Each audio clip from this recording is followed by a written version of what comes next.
ఇట్లా చిన్నప్పుడు అంటే 9 ఇయర్స్ సెకండ్ క్లాస్‌లో మారే ఫీలింగ్స్ ఉన్న నాకు 22 ఇయర్స్‌లో మారిన నేను అబ్బాయి లెక్క, అమ్మాయి లెక్క అబ్బాయి నుంచి అమ్మాయిలాగా మారుకుంటూ కష్టాలు పడడము, మళ్ళీ వ్యవసాయం చేస్తూ కొంచెం అమౌంట్ గోల్డ్ బ్యాంక్ బ్యాలెన్స్ ఏసుకొని ఇల్లు కట్టుకొని సొసైటీలో బాగుండడము, ఇవన్నీ చూసి కేసులు పెట్టి మమ్మల్ని ఇబ్బంది పెడుతుందన్న ఉద్దేశం కొద్దీ ఆహ్, నా లైఫ్‌ను అంటే నేను నమ్మిన ప్రేమను, నేను నమ్మిన నమ్మకాన్ని నన్నే నమ్మించి నన్ను సోషల్‌గా, మెంటల్‌గా డిస్టర్బ్ చేద్దామని చూసేసి ఇంత నాటకం ఆడిర్రు. దీనికి తల్లి, కొడుకులు, ఫ్యామిలీ, కొందరు వాళ్ళ ఫ్యామిలీ మెంబర్స్ కూడా సపోర్ట్ చేసిర్రు. వాళ్ళ పేర్లు మెన్షన్ చేయలేదు. ఎందుకంటే ఈ వీడియో చూసే వాళ్ళకి తెలుసు, మా ఊరు వాళ్ళకి తెలుసు. వాళ్ళ ఫ్యామిలీ మెంబర్స్ కూడా సపోర్ట్ చేసిర్రు. వాళ్ళేం చేసినా నేను నిజాయితీగా ఉన్నా కాబట్టి నేనిక్కడున్నా. తెలిసి తెలియకుండా మనిషి అన్నాక 1, 2 తప్పులు చేస్తాం. వాళ్ళ జెండర్‌లు, వాళ్ళ పుట్టుకలు, వాళ్ళ తలరాతలు, వాళ్ళ ఫ్యామిలీ బ్యాక్‌గ్రౌండు, వాళ్ళు చేసే పనులు, వాళ్ళ జెండర్ క్లారిటీనెస్ అన్నీ తెలిసి కూడా ఒక ట్రాన్స్‌జెండర్ అయిన నాతో ఆళ్ళమ్మ ఆడపిల్లల్ని కనకున్నా తను ఒక ఆడదయ్యి, ఒక ఆడపిల్లగా మారిన నన్ను నా జీవితంతో ఆడుకొని, వాడుకొని ఆట ఆడిచ్చిర్రు. దేవుడు మాత్రం ఖచ్చితంగా చూస్తాడు. మా ట్రాన్స్‌జెండర్‌లనల్లా ఒక మాట అంటేనే భయపడతారు. మేమొక శాపం పెడితేనే భయపడతారు. అట్లాంటిది ఒక ట్రాన్స్‌జెండర్ మారిన నా జీవితాన్ని, నా లైఫ్‌ను, నా ఆశలు, నా ఆశయాలు, నా ఆలోచనలు, నా నమ్మకాలు, నా ప్రేమ, నా గౌరవం, నన్ను సామాజికంగా, మానసికంగా, ఆర్థికంగా, సోషల్‌గా నన్ను కుటుంబం నుంచి అన్ని రకాలుగా హింసించి, వంచించి, వక్రీకరించినారు. ఏదైనా గూడా నిజాయితీగా ప్రేమించినాను, ప్రేమించిన ఎప్పటికీ ప్రేముంటది. కానీ నా ప్రేమ నాకు నాకు తెలుసు ఆ ప్రేమ ఎంతవరకు ఉంటదో. ప్రేమించిన ప్రేమికురాలుగా ప్రేమ గావాలని కోరుకుంటున్నా. అలాంటి మోసగాళ్ళతో ఉండాలని నేను అస్సలు అనుకోను. హ్మ్. ఈ వీడియో చేయడానికి కారణం ఏందంటే, ఒకటి నాలాంటి వాళ్ళుంటారు, నాలాంటి సిచ్యువేషన్ ఉంటారు. వాళ్ళకేంటంటే నమ్మకం ఉన్న చోట అవమానం జరుగుద్ది. కాకపోతే మరీ ఇంత జరగదు. వాళ్ళు కావాలని చేషిర్రు. నన్ను ఇబ్బంది పరచడానికి జేషిర్రు. వాళ్ళని వాళ్ళు దెబ్బ తీసుకున్నారు ఇండైరెక్ట్‌గా. నా లైఫ్‌ను డేంజర్ జోన్‌లో గుంజుదామని జెప్పేసి వాళ్ళ కుటుంబం లైఫ్‌నే డేంజర్ జోన్‌లోకి తెచ్చుకున్నారు. ఇది హ్మ్. ఇన్ని జరిగినా గూడా ప్రేమున్నట్టుగా మాట్లాడడము, సారీ ఫర్ ఎవ్రీథింగ్ అని జెప్పడము. ఈ లాస్ట్‌కి 2 ½ ఇయర్ అయిన తర్వాత నేను నీకు కరెక్ట్ పర్సన్ గాదు. లైఫ్ బాగుంది చూసుకో అని అనడం. నేనేమో సిచ్యువేషన్ వచ్చినప్పుడు కేసులు కొట్టేస్తా అనడం. మంచిగా మాట్లాడినాను. సందర్భాన్ని బట్టి ఉన్నాను. ఎందుకంటే ఆల్రెడీ ఇంట్లో నుంచి సోషల్‌గా అంతా ఇబ్బంది ఎదుర్కోవడం. తన నుంచి ఇబ్బంది ఫేస్ చేసిన. అయినా గూడా ప్రేమ కొద్దీ గుర్తొచ్చినప్పుడు కాల్ చేసి మాట్లాడితే తను మాట్లాడడము, పాజిటివ్‌గానే మాట్లాడడం. ఎక్కడ ఇష్టం లేనట్టుగా మాట్లాడడం లేకుండా, వాళ్ళ ఇంటికెళ్ళినప్పుడు అవమానం, రోడ్డు మీద నుంచి పోతుంటే అవమానము. అట్లా అట్లా చేషిర్రు.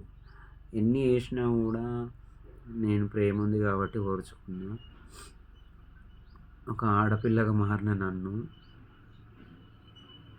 2.5 సంవత్సరాలు నా జీవితంలో ఉండి, నా ఫీలింగ్స్‌తోని, నా గోల్స్‌తోని ఒక నెక్స్ట్ నెక్స్ట్ ఫ్యూచర్‌లో ఒక అబ్బాయిని నమ్మకుండా, ఒక మనిషిని నమ్మకుండా, ఒక ప్రేమని నమ్మకుండా, ఒక పెళ్ళికి విలువనివ్వకుండా, ఒక కుటుంబాన్ని నమ్మకుండా నా మైండ్ సెట్‌ని మార్చినారు. నా ఫీలింగు, ఎమోషన్స్‌తోని నా ఫ్యూచర్‌తోని ఆడుకున్నారు. దయచేసి ఇట్లాంటి పనులు మా ట్రాన్స్‌జెండర్ జీవితంలోకొచ్చి చేయకండి. అందరూ ఫిజికల్‌గా, మెంటల్‌గా, ఎమోషనల్‌గా వాడుకుంటారు. కానీ నన్ను ఫ్యామిలీ పరంగా, ఫిజికల్‌గా, మెంటల్‌గా, ఎమోషనల్‌గా, కమర్షియల్‌గా, ఫీలింగ్స్‌తోని, ఫ్యూచర్‌తోని, గోల్స్‌తోని ఆట ఆడుకున్నాడు.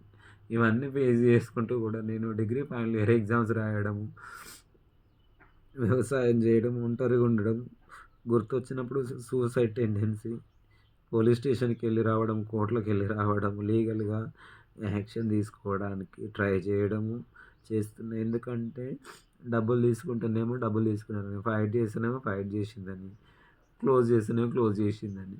ఎంతైనా కూడా నన్ను అన్యాయం చేసిర్రు కాబట్టి నాకు న్యాయం జరగాలని నేను కోర్టు మెట్లెక్కినాను. నేను మొన్న రీసెంట్‌గా మా గురువుగారికి ఇంటర్వ్యూ ఇస్తే కూడా ఇంటర్వ్యూ ఇచ్చిన తర్వాత ఫోన్ చేసి బెదిరించడం జరిగింది. అంటే జరిగినయి చెప్పినావు గానీ మా ఫ్రెండ్స్‌కి ఎందుకు షేర్ చేస్తున్నావు అనడము. ఇంకా నీ గురించి చెప్పుకున్నాను. ఇప్పుడు నా గురించి అంతా చెప్పుకున్నాను. అంటే ఏదైనా సమాజానికే పట్టే అంటారు కదా! నా గురించైనా, నీ గురించైనా సమాజానికే పట్టే. కానీ నువ్వు తప్పెక్కడ చేసినావో నీకు తెలియాలి. నేనెప్పుడు చేసినానో నీకు తెలియాలి. మనం ఇద్దరం ఎక్కడ చేసినామో ఇద్దరికి తెలియాలి. అట్లాగే మన చుట్టుపక్కల ఉన్న వాళ్ళకి తెలియాలి అని నేను ఈ వీడియో చేయడం జరిగింది. మళ్ళీ ప్రేమనట్టుగా మాట్లాడడం, అయ్యప్ప మాలేసుకొని దేవుడు చూస్తాడు అది ఇది అనుకుంటూ మాట్లాడడం జరిగింది. నేను అన్నీ గుర్తు తెచ్చుకొని ఏడ్చినాను. ఇవన్నీ కంటిన్యూ చేస్తూ ఫ్యూచర్‌లో ఆర్గానిక్ ఫార్మింగ్ చేస్తూ ఏదైనా చిన్నది ప్రైవేట్ గానీ, ప్రభుత్వ ఉద్యోగం గానీ సాధించడానికి ట్రై చేస్తా.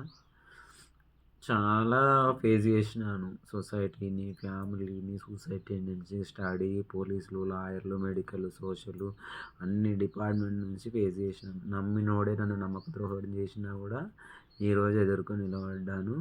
అది కూడా దేవుడి దయ వల్ల నా గుండె ధైర్యం, నా కరేజ్ గొప్పది కాబట్టి నేను ముందున్నాను.